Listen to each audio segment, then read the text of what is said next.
The air in the mobile command center was thick enough to taste, a foul cocktail of stale, recycled oxygen, nervous sweat, and the faint, sharp scent of ozone from the humming banks of tactical equipment. Outside the tent's shielded transparasteel window, the crimson jungle of xylos pulsed with a vibrant, malevolent life.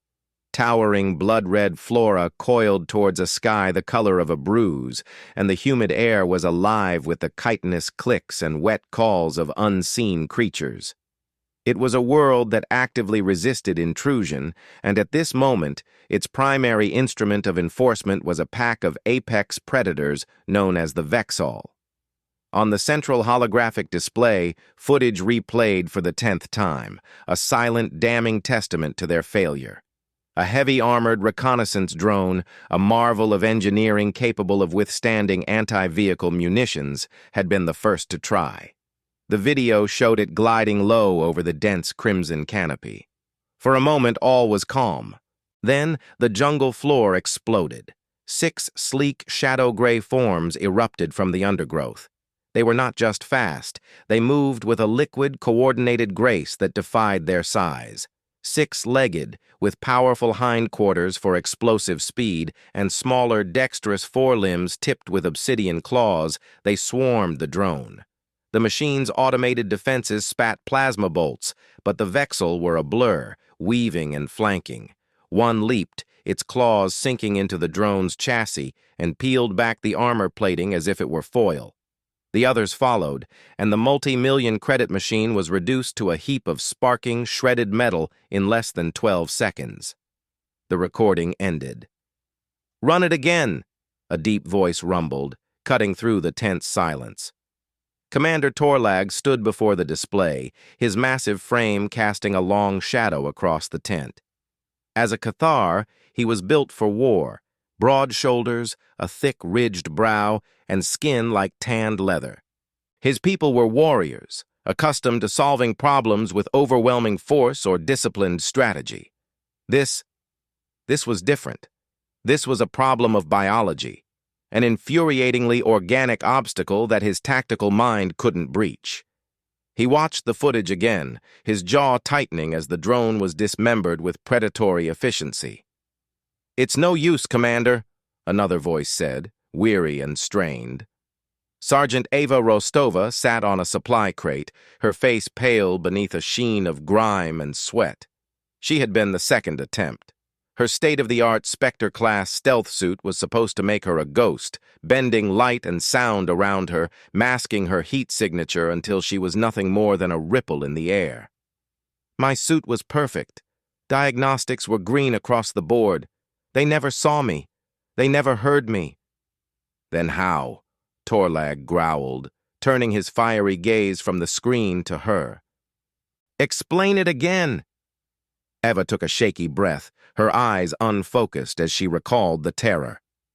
"I was 20 meters into the territory. Everything was silent, too silent. Then I felt it. A vibration through the soles of my boots. A low hum that wasn't on any of my suit's sensors. And the smell. The air changed. It became charged, electric." She shuddered. "I couldn't see them, but I knew they were there, all around me. I heard a growl, but it wasn't a sound wave. It was in my head. A low, psychic warning. They were hurting me, toying with me. My suit's threat analysis system was going haywire, flagging targets that weren't physically there. They weren't hunting what they could see or hear. They were hunting my intention, my life force. I barely made it out." The mission was critical. The science vessel Stargazer had been studying the unique geothermal properties of xylos when it went down. Its data core contained the only known research on stable wormhole generation at a planetary level, information that could revolutionize galactic travel. But the wreck now sat in the heart of the Vexel's nesting ground. The most valuable prize in the quadrant was being guarded by what the Cathar commander considered little more than wild animals. Torlag slammed a heavy fist onto the metal console. The impact made the screen flicker. Unacceptable. All that technology, all that training, defeated by a pack of feral hounds. He swept his gaze across the assembled team. Engineers, soldiers, all of them looking at the floor, at the walls, anywhere but at him. Defeat hung in the air, heavier than the planet's humidity. The asset is unrecoverable. The risk to personnel is too high. We're scrubbing the mission. Pack it up. I'm not losing anyone else to this cursed jungle. A profound silence followed his declaration. The whirring of the equipment seemed to grow louder, counting down the seconds of their failure. "You're trying to fool their technology," a quiet voice said from the corner of the tent. Every head turned. Specialist Kalin Rios, Kale, had been standing by a secondary bioscanner, observing readouts of local life forms. He was lean and unassuming, a stark contrast to the imposing Commander Torlag or the battle-hardened Sergeant Rostova. An exobiologist, he was considered a non-essential addition to the mission, brought along to catalog new life should the opportunity arise. Until now, he had barely spoken a word. Torlag narrowed his eyes. "What did you say, Specialist?" Kale stepped forward, his movements calm and deliberate. He gestured towards the main holographic display, which still showed the frozen image of a Vexel mid-leap. "The drone, the stealth suit. They're designed to beat scanners, sensors, cameras, technology. But the Vexel aren't using technology. They've spent 1,000,000 years evolving on a world where everything is trying to eat everything else. They don't look for heat signatures. They feel the warmth of bloodlust. They don't listen for footsteps. They sense the vibration of an intruder's fear." He looked from the stoic commander to the weary sergeant.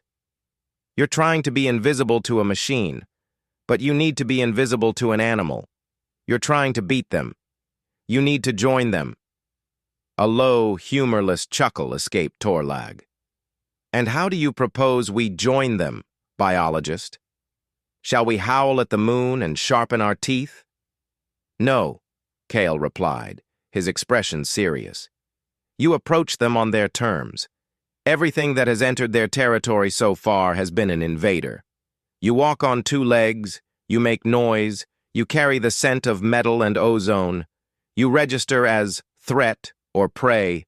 Both are invitations to a hunt." He paused, letting his words sink in. "There's a third option. You can register as nothing, just another creature of the undergrowth, too insignificant to be a threat, too strange to be food." Sergeant Rostova looked at him with a mixture of pity and disbelief. "They sensed my mind, Kale. How do you hide from that?" "You don't hide," he said, his gaze becoming distant, focused on the jungle outside the window. "You change. You change your profile, your scent, your rhythm. You stop thinking like a soldier trying to conquer the terrain and start thinking like a predator trying to survive in it." He finally looked directly at Commander Torlag, his quiet confidence a stark challenge to the warrior's authority. "You're all trying to get past them. I think I can crawl right through them."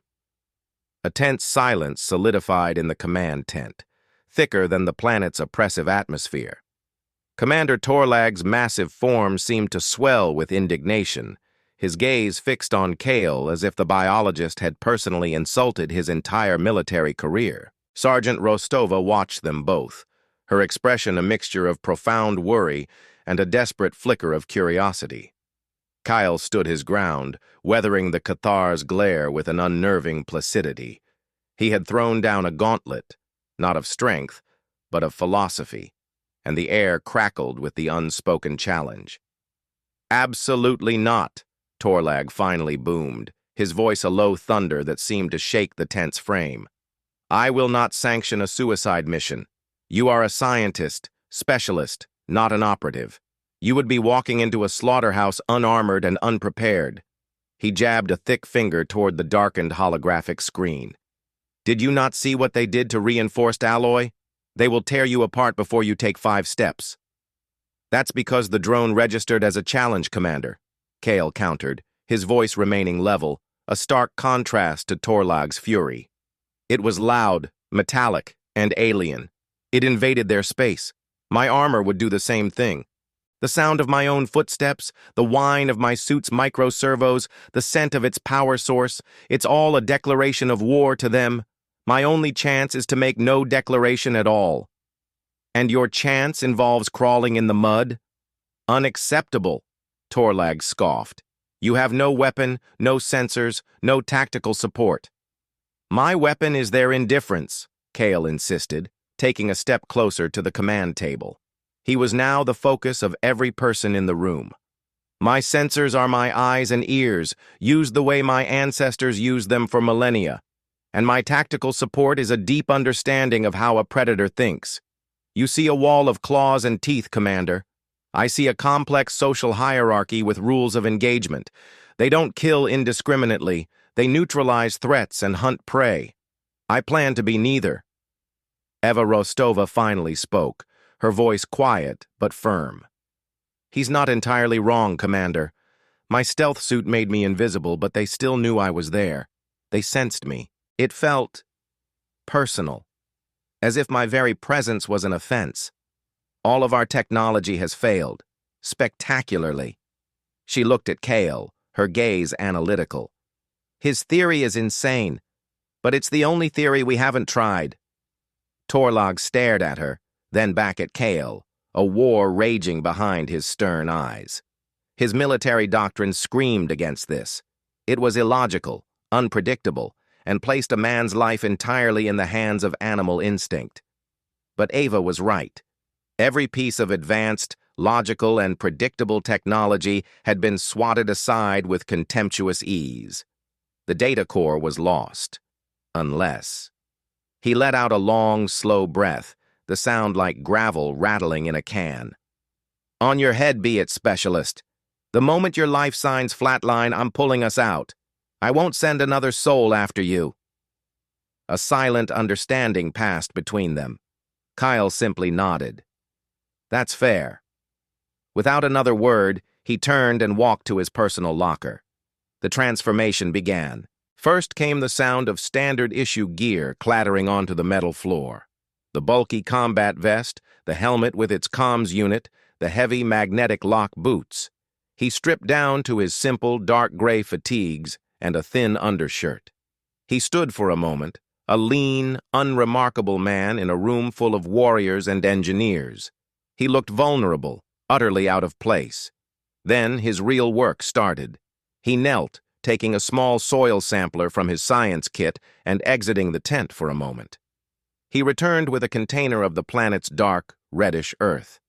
To this, he added a handful of crushed leaves he'd collected earlier, releasing a pungent, peppery aroma that was wholly alien. Finally, he broke open a small, bulbous plant pod, squeezing a clear, sticky sap into the mixture. He began to work the concoction with his hands, creating a thick, dark paste. The crew watched in a mixture of fascination and revulsion as Kale began to apply the mud. He started with his face, smearing the gritty paste over his skin, into his hairline, down his neck, erasing his human features until he was a creature of the red earth. He covered his arms, his hands, every inch of exposed skin. The pungent alien scent filled the tent, masking the familiar human smell of sweat and replacing it with the wild aroma of the Xylo's jungle floor. He worked with a focused intensity, a ritualistic purpose that silenced any remaining snickering. This was not the act of a madman. It was the meticulous preparation of a master hunter. When his skin was covered, he began on his clothes, rubbing the paste into the fabric of his fatigues, breaking up his silhouette and further saturating himself in the planet's scent. He took his remaining boots and wrapped them in broad, tough leaves, securing them with fibrous vines until they no longer resembled footwear, but clumps of forest debris. He dropped to the floor of the tent and began to move. It wasn't a clumsy crawl. He kept his hips low, distributing his weight across all four limbs, his movements fluid and controlled. He moved with a predator's economy of motion, each placement of a hand and foot deliberate and silent. He was shedding not just his steel skin, but his human one, transforming before their eyes into something that belonged in the shadows outside. Torlag watched, his skepticism slowly being eroded by a grudging respect. He walked over and held out a device no bigger than his thumb. Body cam. Minimal energy signature. We see what you see. It might be the only thing that teaches us something from this. Kale paused, taking the small camera and affixing it carefully to the collar of his shirt, camouflaging it with a final smear of mud. He looked up at the commander, and for a moment, through the earthen mask, his eyes showed a flicker of the man beneath. "Thank you, Commander." He turned and began his journey to the tent's exit, not by walking, but by continuing his low, silent crawl. The team parted for him, a silent corridor of disbelief. He reached the threshold, the demarcation between the sterile safety of the tent and the raw, untamed world outside. He paused there, a creature caught between two realities. He lifted his head slightly, as if tasting the air, his body tensing with animal awareness. Then, with a final fluid movement, he slipped out of the light and into the crimson gloom of the jungle. He didn't just enter the undergrowth. He was consumed by it, melting into the shadows as if he were made of them. The crew stared at the empty space where he had been, the only evidence of his existence the lingering, peppery scent of the xylose soil and the single, steady feed on the monitor, showing a world of red leaves and dark earth from the perspective of a ghost.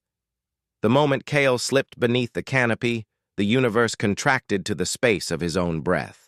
The filtered crimson light painted the world in shades of blood and twilight, and the air, thick and wet, carried 1,000 alien scents. The sweet perfume of decay from a fallen log, the sharp metallic tang of a strange crystalline fungus, and the overwhelming loamy perfume of the damp earth itself. He was no longer a man in a jungle.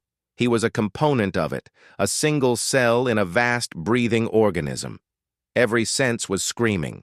The rustle of a six-winged insect, the slow drip of condensation from a broad leaf, the almost subaudible hum of the planet's life force, it all merged into a disorienting symphony. He forced it all down, compartmentalizing the sensory data. His objective was not to be deaf and blind, but to understand the jungle's baseline, its natural rhythm. He began to move, not as a man would crawl, but as a panther would stalk. His weight was distributed evenly across his hands and the balls of his feet, his hips low to the ground. Each movement was a deliberate three-part act, a slow extension of a limb, a gentle placement, and a gradual transfer of weight. Pause, listen, smell, move. The rhythm was agonizingly slow, a predator's waltz.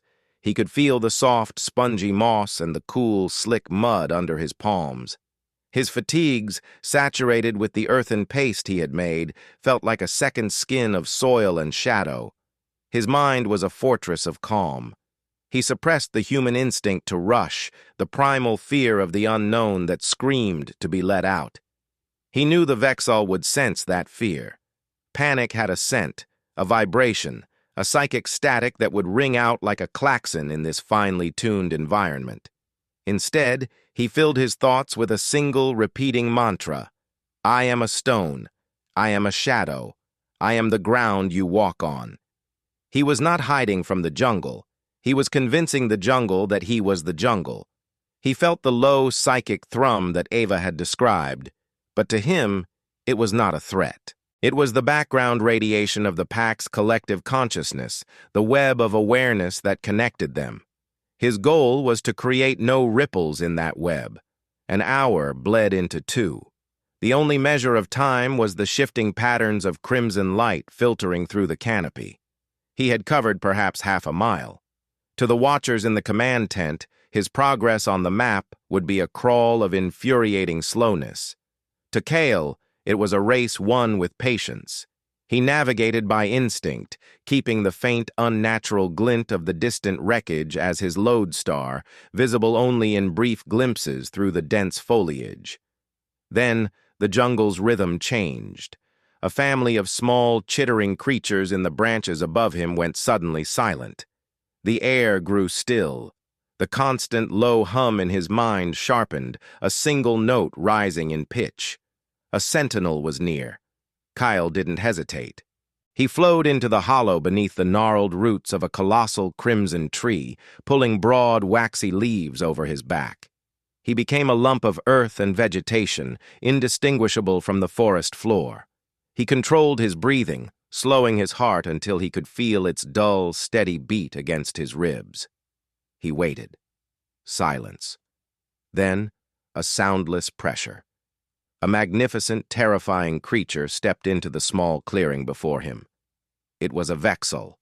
Its coat of sleek gray fur seemed to absorb the dim light, and the powerful muscles of its 6 legs rippled with each silent step.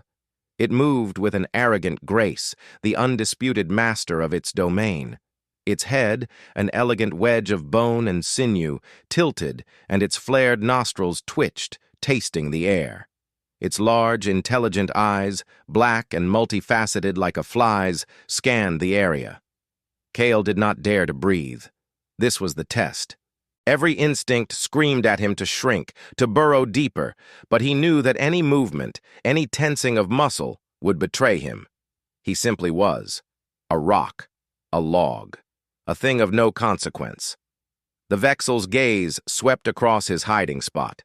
For one heart-stopping, eternal second, the creature's multifaceted eyes seemed to lock with his. But there was no recognition. The Vexel saw a mound of dirt and leaves. It sensed no fear, no challenge, no scurrying prey.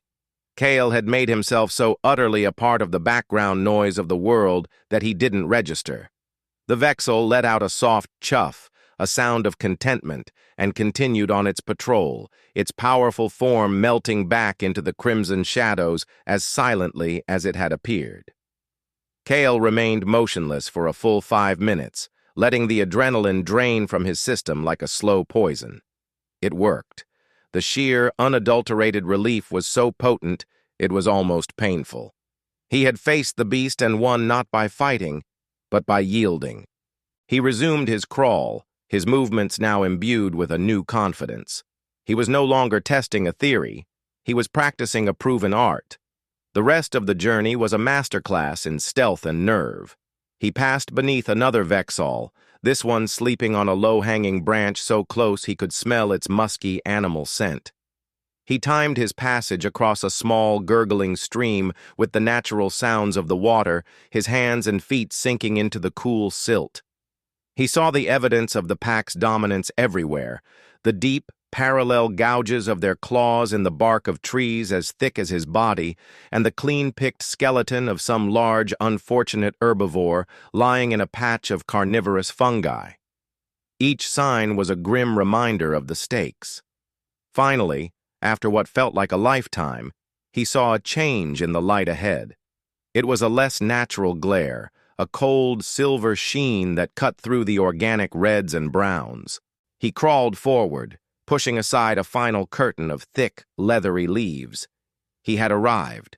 Before him lay a small clearing, gouged out of the jungle by the violence of a crash. In its center sat the broken form of the stargazer, its hull rent open like a burst seed pod. And there, inside the twisted wreckage, pulsing with a soft, steady light, was the data core. It was a beacon of hope in a graveyard of technology. He had made it. He had breached the wall. But as his eyes scanned the clearing, a cold knot of dread formed in his stomach. The ground around the wreck was flattened, covered in nests of woven vines and packed earth. He wasn't just at the crash site.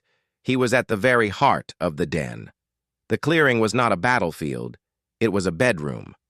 Kale's initial assessment had been a cold, tactical observation, but now, from his concealed position at the edge of the foliage, the reality of it settled in his gut like a cold stone. This was the Vexel's sanctuary, their home. Nests of woven crimson vines and packed earth were scattered throughout the clearing, some large and clearly belonging to seasoned adults, others smaller and tucked away for the young. He could see the gnawed, bone-white remains of past meals and the discarded husks of alien fruits. Worn paths of bare earth connected the nests, testament to a complex social order. The psychic hum of the pack was a dense, palpable fog here, a blanket of shared consciousness that felt ancient, and powerful. Most of the pack was asleep. They lay in the dappled red light, magnificent and terrifying even in repose. A few were curled into tight gray balls, while others were sprawled languidly on their sides, their 6 limbs twitching with dreams of the hunt. In one corner, 2 juveniles engaged in a silent wrestling match, their movements already imbued with the lethal grace of their species, their play claws clicking softly on the hard-packed earth. Each sleeping form was a potential explosion of violence, a biological mine waiting for one wrong step. And then he saw the true problem: the Alpha. The creature was immense, larger than any of the sentinels he had passed. Its gray hide was a tapestry of old scars, and one of its multifaceted eyes was a milky, blind orb, a relic of some long-forgotten battle for dominance. It rested its massive head against the buckled cockpit of the stargazer, and nestled in a cradle of bent metal right beside its jaw was the data core. The device pulsed with a soft, steady rhythm, its gentle blue light reflecting in the Alpha's scarred hide. The Vexel wasn't guarding it intentionally. The glowing rock had simply become part of its throne. To get the core, Kale would have to violate the personal space of the king. He took a slow, deep breath, forcing the cold knot of fear in his stomach to unclench. The mantra returned, more vital now than ever. I am a shadow. I am the ground. I am not here. He began to move, emerging from the relative safety of the jungle's edge into the exposed clearing. The ground here was different. It was a minefield of loose pebbles, brittle twigs, and sharp metallic fragments from the crash. Each inch was a new calculation of risk.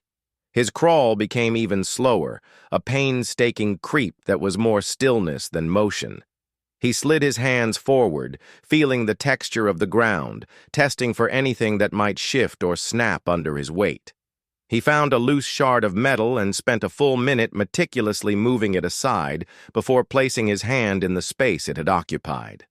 The sun beat down on his mud-caked back, and sweat trickled into his eyes, but he dared not wipe it away.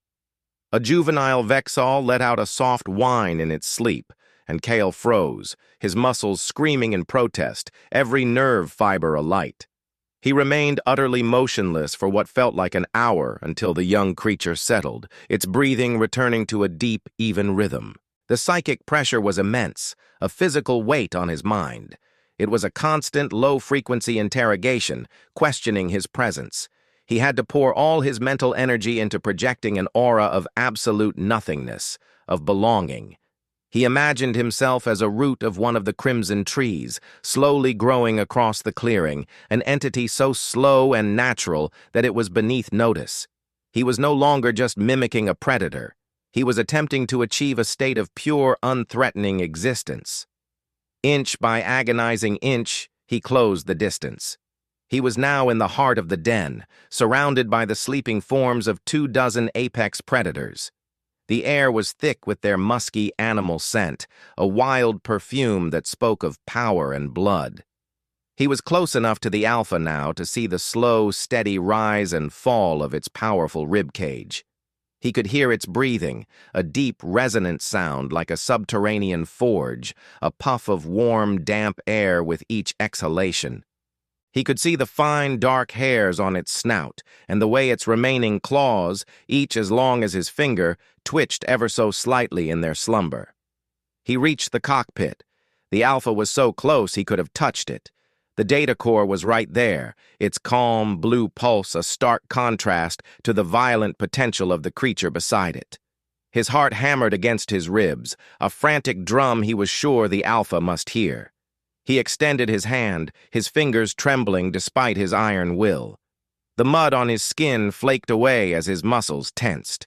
His fingers brushed against the cool, smooth surface of the data core. It was wedged tightly between 2 bent pieces of the ship's console. He hooked his fingers around it, applying slow, steady pressure. He couldn't yank it. He had to ease it out, persuading it from its metal prison. The metal groaned in protest, a nearly inaudible screech of stress. He pulled harder, his entire being focused on that single point of contact. For a moment it resisted, and a wave of pure despair washed over him. Then, with a sudden release of tension, it came free. Click. The sound was small, insignificant. In the bustling command tent, it would have been lost completely. Here, in the sacred quiet of the Vexel den, it was a thunderclap. The world seemed to stop. The Alpha's deep, rhythmic breathing ceased. The massive body went rigid. Every sleeping muscle was suddenly awake and coiled with lethal intent. Faster than Kale could have believed possible, the Alpha's head lifted from the wreckage. Its one good eye, an orb of ancient, intelligent obsidian, snapped open. It focused instantly, not on the space where the sound had come from, but directly on the source. It locked onto the mud-caked man-thing, on the trembling hand, and on the soft blue light of the stolen object held within it. Kale was frozen, caught, an arm's length from the awakened king of the Crimson Jungle. The single obsidian eye of the Alpha Vexel was a universe of cold, ancient intelligence. It held Kale pinned more effectively than any physical restraint, a gaze that seemed to strip away the layers of mud and deception and see the soft, terrified human heart beneath. The click of the data core echoed in an abyss of sudden silence. The low psychic hum of the den had vanished, replaced by a sharp, focused spike of awareness directed entirely at him. Every instinct in Kale's body, honed by 1,000,000 years of human evolution to fear the predator in the dark, screamed a single primal command: run. His muscles coiled, his adrenaline surged, preparing for a desperate, futile flight. But he fought it.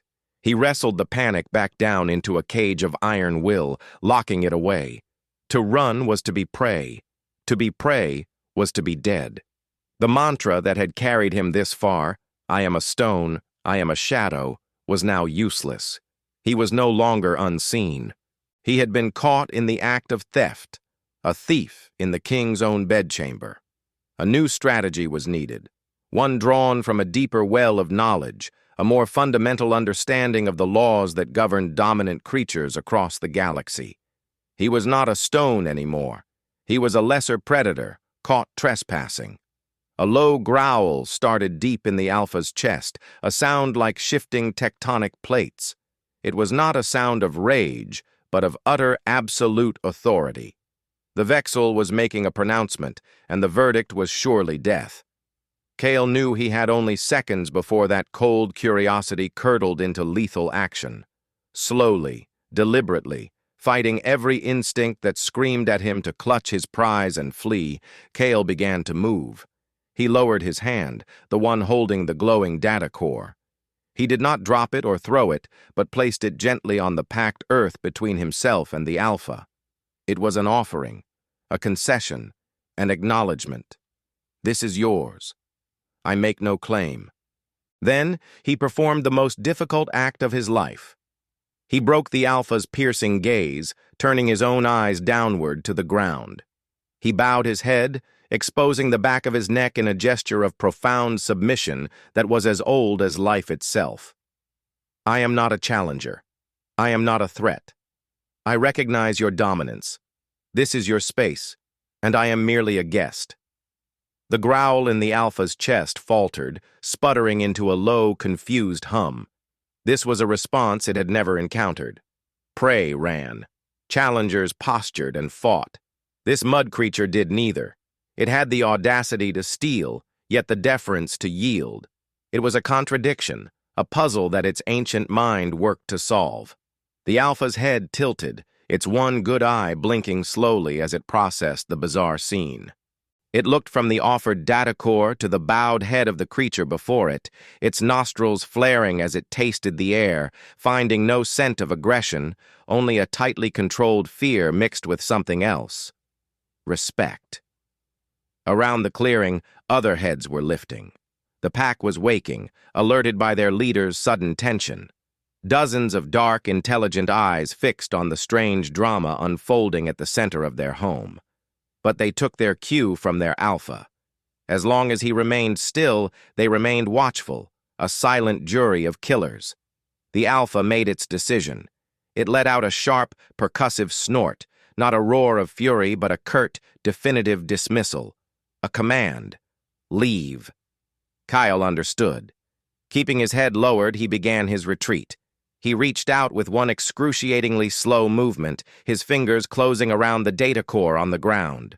The Alpha watched, its eye tracking the motion, but it did not move to stop him. Kale then started his crawl backward, away from the king, away from the wreck. He never turned his back, his eyes remaining fixed on the ground before him. Each foot of distance he gained felt like a mile. The weight of the pack's collective gaze was a physical pressure, but it was a watchful pressure now, not an aggressive one. He was the strange ghost, permitted to depart. He finally reached the crimson foliage at the edge of the clearing.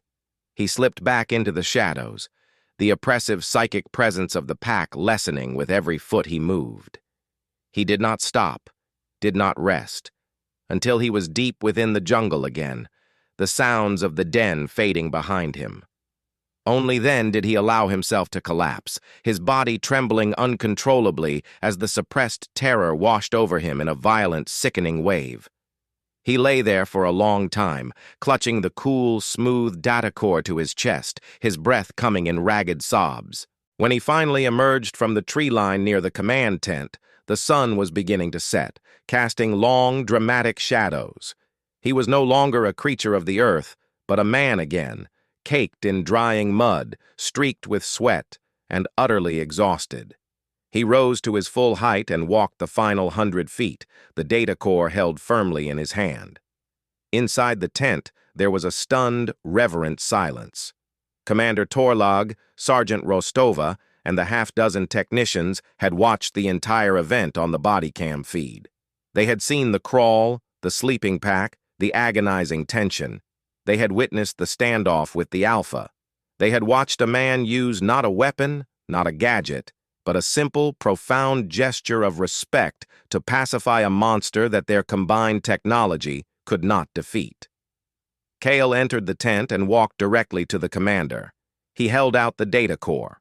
Torlag took it, his large hand dwarfing the priceless device. The Cathar warrior looked from the glowing core to Kale's weary, mud-streaked face. The usual fire in his eyes was gone, replaced by a deep, contemplative awe. "We came to Xylos armed with plasma cannons, armored drones, and Spectre-class stealth suits," Torlag said, his voice quiet, stripped of its usual booming authority. "We came to conquer an obstacle." He looked past Kale, towards the darkening jungle outside. "You taught us that the obstacle was our own ignorance. We saw a wall of beasts.